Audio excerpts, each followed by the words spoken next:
Crowds for Cuba. A protest growing in size in Hialeah as South Floridians continue to show their support for the people of the island nation. The protests already having a ripple effect, leading Cuba to temporarily lift customs restrictions on certain essential goods. But for now, demonstrators continue to take to the streets with even more demands. Local Time's Roy Ramos starts our team coverage in Hialeah. Roy.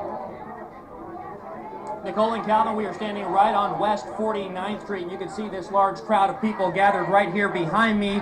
They are simply waiting for this march to begin. I want to show you exactly where they will be marching. Take a look right here. They're going to march right down the westbound lanes of 49th Street all the way to 18th Avenue, which is near the Palmetto Expressway and the Westland Mall. Hialeah police say they are going to block off this area for the safety of this group.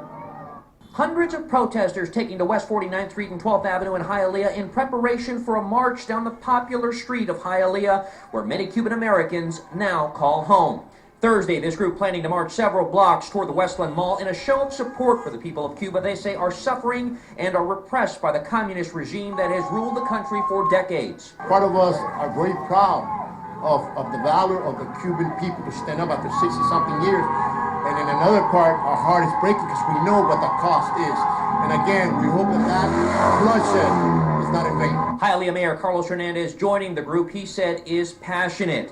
The group of hundreds calling for the U.S. to intervene and help Cuba free its people. We wanted to make sure that it was done in a proper, safe manner. Organic. Again, this happened through the internet. And again, we're going to make sure that it's done correctly. But this is now day 5 of the protests we have seen happening all across the state. Protesters I spoke with who still have family living on the island nation say they will stop only when there is change and the dictatorship has fallen. And what do we hope to accomplish by all of these protests? For Cuba to be free, just like we are.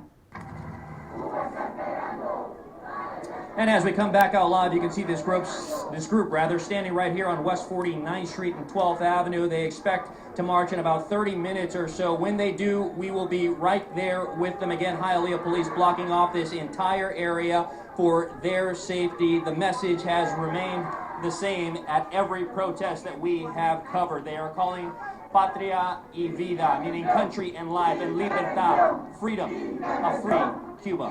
That is what they want to see. For now, here in Hialeah, Roy Ramos, Local 10 News.